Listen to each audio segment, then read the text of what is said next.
இராணுவ கட்டுப்பாட்டில் இருக்கும் வடகிழக்கு நிலங்களை விடுவிக்க அரசு துரித நடவடிக்கை. ஜனாதிபதி அதிரடி அறிவிப்பு.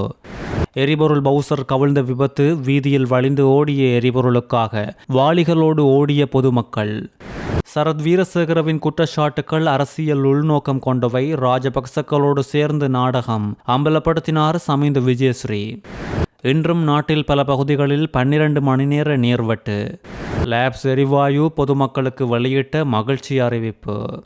மத்திய கிழக்கு மோதல் தொடங்கியதிலிருந்து இலங்கையில் பல சிக்கல்கள் வந்துள்ளதோடு பொருட்கள் விலையேற்றம், தட்டுப்பாடு என்று உணவு பஞ்சம் பெறலாம் என்றும் எதிர்வு கூறப்பட்டுள்ள நிலையில் 2 வார காலத்துக்கு ஈரான் மீது தாக்குதல் நடத்த மாட்டோம் என அமெரிக்க ஜனாதிபதி டொனால்ட் ட்ரம்ப் அறிவித்துள்ளதோடு இந்த தற்காலிக போர் நிறுத்தத்துக்கு ஈரானும் ஒப்புக்கொண்டுள்ளது.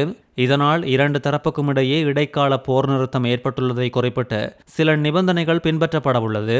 கடந்த பிப்ரவரி 28 ஈரான் மீது அமெரிக்காவும் இஸ்ரேலும் கூட்டாக இணைந்து தாக்குதல் மேற்கொண்டதற்கு பதிலடியாக வளைகுடாவில் உள்ள அமெரிக்காவின் நட்பு நாடுகள் மற்றும் இஸ்ரேல் மீது தாக்குதல் தொடுத்தது. அத்தோடு ஹோர்முஸ் ஜலசந்தியை ஈரான் முடக்கியது. இதனால் சர்வதேச அளவில் கச்சா எண்ணெய் விநியோகம் பாதிக்கப்பட்டதும் குறிப்பிட வேண்டியது. இந்த இடைக்கால போர் நிறுத்தம் பாகிஸ்தான் நாட்டு தலைவர்கள் அமெரிக்கா மற்றும் ஈரான் இடையே மேற்கொண்ட பேச்சுவார்த்தை மூலம் ஏற்கப்பட்டுள்ளதாக தகவல்கள் வெளியாகியுள்ளது. பாகிஸ்தான் பிரதமர் ஷெபாஸ் ஷெரீப் இராணுவ தளபதி அசீம் முனீரின் கோரிக்கையை ஏற்று ஈரான் மீதான தாக்குதலை நிறுத்தி வைக்கின்றேன். 2 வார காலத்துக்கு ஈரான் மீது தாக்குதல் மேற்கொள்ள மாட்டோம். ஹோர்முஸ் ஜலசந்தியை முழுவதுமாக உடனடியாக மற்றும் சரக்கு கப்பல்கள் பாதுகாப்பாக கடக்க வேண்டும் என சமூக வலைதளத்தில் அமெரிக்க ஜனாதிபதி ட்ரம்ப் தெரிவித்துள்ளார். ஈரானின் உச்ச தேசிய பாதுகாப்பு கவுன்சில் இந்த 2 வார கால போர் நிறுத்தத்தை ஏற்றுக்கொண்டுள்ளதோடு ஈரான் வெளியுறவு அமைச்சர் அப்பாஸ் அராக்சி கூறும்பொழுது தங்களுக்கு எதிரான தாக்குதல் நிறுத்தப்பட்டால் தாங்கள் மேற்கொள்ளும் தாக்குதல் நிறுத்தப்படும் என தெரிவித்துள்ளார். மேலும் ஈரான் புரட்சிகர இஸ்லாமிய படையுடன் இணைந்து ஹோர்முஸ் ஜலசந்தியில் பாதுகாப்பான கப்பல் போக்குவரத்து உறுதி செய்யப்படும் எனவும் அவர் தெரிவித்துள்ளார். ஏப்ரல் 10 அமெரிக்கா மற்றும் ஈரான் இடையே அமைதி பேச்சுவார்த்தை ஆரம்பமாகும் என்றும் தெரிவிக்கப்பட்டுள்ளது. பாதுகாப்பு படையினரின் வசமுள்ள வடக்கு மற்றும் கிழக்கு மாகாணங்களில் பொதுமக்களின் காணிகளை விடுவிப்பதற்கும் மூடப்பட்டுள்ள வீதி பகுதிகளை உடனடியாக திறப்பதற்கும் அரசாங்கம் துரித நடவடிக்கைகளை முன்னெடுத்துள்ளதாக ஜனாதிபதி அனுரகுமார திசாநாயக்க அதிரடியாக தெரிவித்துள்ளார். பாதுகாப்பு அமைச்சர் என்ற வகையில் ஜனாதிபதி தலைமையில் நேற்று பிற்பகல் நாடாளுமன்றத்தில் நடைபெற்ற பாதுகாப்பு அலுவல்கள் பற்றிய அமைச்சுசார் ஆலோசனை குழு கூட்டத்திலேயே அவர் இதனை தெரிவித்துள்ளார். 2025 ஆண்டில் மாத்திரம் வடக்கில் 1000 ஏக்கர் தனியார் காணிகளை விடுவிக்க அரசாங்கம் நடவடிக்கை எடுத்துள்ளது என்று சுட்டிக்காட்டிய ஜனாதிபதி மிகுதி காணிகளையும் முறைப்படியாக விடுவிக்க திட்டமிட்டுள்ளதாகவும் தெரிவித்துள்ளார். அத்தோடு நீண்ட காலமாக மூடப்பட்டுள்ள வீதி பகுதிகளை திறக்கும் போது வந்துள்ள சிக்கல்களுக்கு சாதகமான தீர்வுகளை வழங்குமாறும் அதிகாரிகளுக்கு ஜனாதிபதி பணிப்புரை விடுத்ததோடு டித்வா சூறாவளியால் சேதமடைந்த வீதிகள், நீர்ப்பாசன கட்டமைப்புகளை புனரமைத்தல் மற்றும் விவசாயிகளுக்கு இழப்பீடு வழங்கும் நடைமுறைகளின் முன்னேற்றம் குறித்தும் இந்த நேரம் அவதானம் செலுத்தப்பட்டுள்ளது. மன்னார் நறுவிலி குளத்தில் இடம்பெற்ற இறுதி ஊர்வலம் ஒன்றில் பூதவுடலை காளைகள் சுமந்து சென்ற சம்பவம் பலரையும் நெகிழ்ச்சி அடைய செய்துள்ளது. குறித்த காளைகளின் எஜமான் இயற்கை எய்துவிட்டார். தான் இறந்தால் தனது உடலை காளைகள் பூட்டிய தனது மாட்டு வண்டியிலேயே எடுத்து செல்ல வேண்டும் என்பது அவரின் கோரிக்கையாக இருந்துள்ள நிலையில் நேற்று இடம்பெற்ற அவரின் இறுதி ஊர்வலமானது அவரது விருப்பத்திற்கு ஏற்றவாறு காளைகள் பூட்டிய வண்டியிலேயே இடம்பெற்றதோடு எஜமானின் உடலை சுமந்து சென்ற காளைகளின் முகத்திலும் சோக உணர்வு இருந்ததை அவதானிக்க முடிந்துள்ளது. வாழ்நாள் முழுவதும் தமக்கு உணவளித்த எஜமானின் உடலை காளைகள் சுமந்து சென்ற சம்பவம் அனைவரையும் நிகழ்ச்சிக்குள்ளாக்கியுள்ளது. நேற்று பிற்பகல் கொழும்பு பதுளை பிரதான வீதியின் புவகவெல பகுதியில் எரிபொருள் பவுசர் கவிழ்ந்து விபத்துக்குள்ளாகியதில் மக்கள் எரிபொருளை சேகரிக்க முண்டியடித்துள்ள புகைப்படங்கள் இப்பொழுது பரவி வருகின்றது. இயந்திர பிரச்சனையால் பதுளையிலிருந்து கொழும்பு நோக்கி பயணித்த எரிபொருள் பவுசர் இவ்வாறு விபத்துக்குள்ளாகியுள்ளதோடு விபத்துக்குள்ளான பவுசரில் 33,000 லிட்டர் எரிபொருள் இருந்ததாகவும் வீதியில் கவிழ்ந்ததை அடுத்து அதிலிருந்து பெருமளவிலான எரிபொருள் வீதி எங்கும் பரவி ஓடியுள்ளது.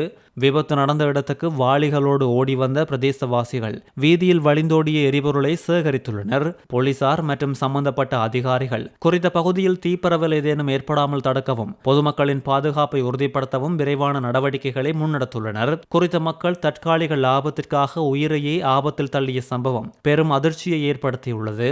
இத்தகைய சூழ்நிலைகளில் எரிபொருளை சேகரிக்க முயல்வதை விட அந்த இடத்திலிருந்து விலகி உடனடியாக போலீஸ் அல்லது தீயணைப்பு பிரிவுக்கு தகவல் அளிப்பது சிறந்தது என்று சமூக ஆர்வலர்கள் கருத்து வெளியிட்டுள்ளனர். முன்னாள் அமைச்சர் சரத் வீரசேகரவின் அண்மைக்கால கருத்துக்களை ஐக்கிய மக்கள் சக்தி பாராளுமன்ற உறுப்பினர் சமிந்த விஜயசிறி கடுமையாக சாடியுள்ளார். அரசியல் உள்நோக்கத்தோடு அவர் உயிர்த்த ஞாயிறு தாக்குதல் குறித்து கருத்துக்களை முன்வைப்பதாகவும், கோட்டபாய ராஜபக்ச அரசாங்கத்தின் கீழ் சரத் வீரசேகர சட்டம் மற்றும் ஒழுங்கு அமைச்சராக பணியாற்றிய போது நாட்டின் பாதுகாப்பு மற்றும் விசாரணைகள் குறித்து அவரது இயலாமையே வெளிப்பட்டதாக குறிப்பிட்ட சமிந்த விஜயசிறி, இந்த தாக்குதலோடு முன்னாள் நாடாளுமன்ற உறுப்பினர் முஜிபுர் ரஹ்மானுக்கு தொடர்பு இருப்பதாக தற்போது முன்வைக்கப்படும் குற்றச்சாட்டு குறித்தும் கடும் அதிருப்தியை வெளியிட்டுள்ளார். சரத் வீரசேகர போலீஸ் அமைச்சராக அதிகாரத்தில் இருந்தபோது முஜிபுர் ரஹ்மானை ஏன் கைது செய்யவில்லை என்றும், அந்த காலப்பகுதியில் அவர் அமைச்சராக பொறுப்புடன் செயல்படாமல் நித்திரையை கொண்டாரா என்றும் விஜயசிறி கேள்வி எழுப்பியுள்ளார். அன்று உரிய நடவடிக்கை எடுக்காமல் இருந்துவிட்டு இன்று அரசியல் தேவைகளுக்காக சும்மா கருத்துக்களை வெளியிடுவது நகைப்புக்குரியது என்றும் இவர் தெரிவித்துள்ளார்.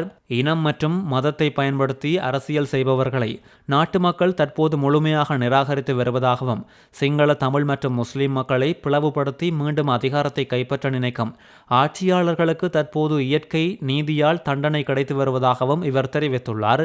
சட்டம் தற்போது சரியாக செயல்பட தொடங்கியுள்ள நிலையில் குற்றவாளிகள் எவரும் சட்டத்தின் பிடியிலிருந்து தப்பவே முடியாது என சமிந்த விஜயசிறி மேலும் வலியுறுத்தியுள்ளார்.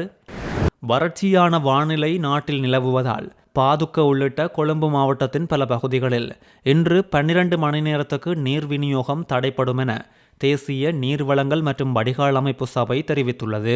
இன்று காலை 8 மணி முதல் இரவு 8 மணி வரை குறித்த நீர்வெட்டு அமுலில் இருக்கும் என்றும், நீடித்த வறட்சியால் நீர்த்தேக்கங்களில் நீர்மட்டம் வேகமாக குறைந்ததால் லபுகம மற்றும் கலதுவாவ சுத்திகரிப்பு நிலையங்களில் நீர் உற்பத்தியும் குறைக்கப்பட்டுள்ளது. நீர்வெட்டினால் பாதிக்கப்பட்ட பகுதிகளில் வாழும் மக்கள் முன்கூட்டியே போதுமான தண்ணீரை சேமித்து வைத்து விநியோக தடை காலத்தில் சிக்கனமாக பயன்படுத்துமாறும் அறிவுறுத்தப்பட்டுள்ளனர்.